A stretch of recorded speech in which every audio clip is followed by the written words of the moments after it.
एक कोहबर का गाना है। कथिए के उजे के दाली रे के दाली बनी कथी लागल चारो ओर की चारो दिशा के दली बने कथी लागल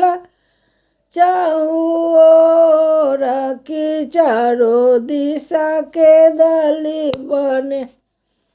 रूपाई सोनाही के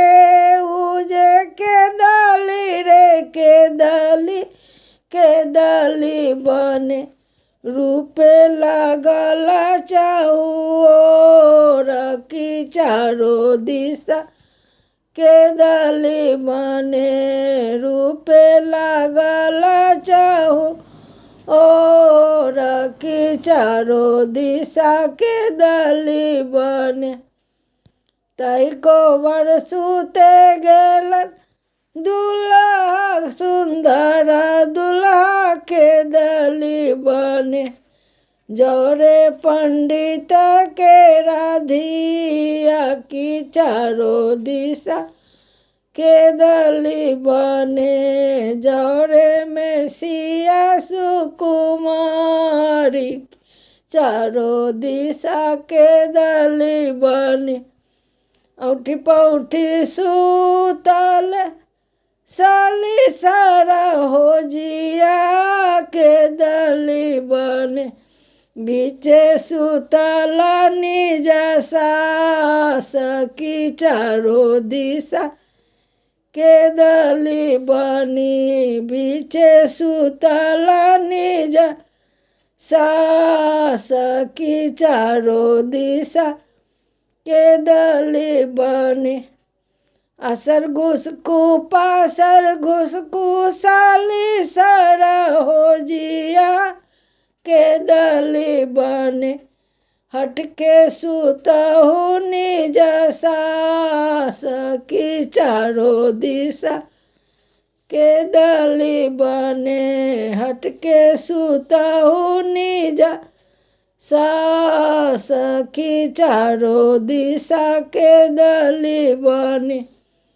इतना बचन जब सुनल न सासू के दली बने चली भेला स्वामी दरबार की चारो दिशा के दली बनी चली भेला स्वामी दरबार की चारो दिशा के दली बने ऐसन जमैया मैया के ही खोजिला ओला के दली बने रभसी पढ़े गारी की चारो दिशा के दली बनी रभसी पढ़े गारी की चारो दिशा के दली बने ऐसन जमैया धनी हमें खोजिला ओला के दली बने हरि गेला राउरो ज्ञान की चारो दिशा के दली बने हरि गेला राउरो दे ज्ञान की चारो दिशा के दली बने कथिए के उजे के दली रे के दली बने कथी लागल चारो कोन की चारो दिशा के दली बने।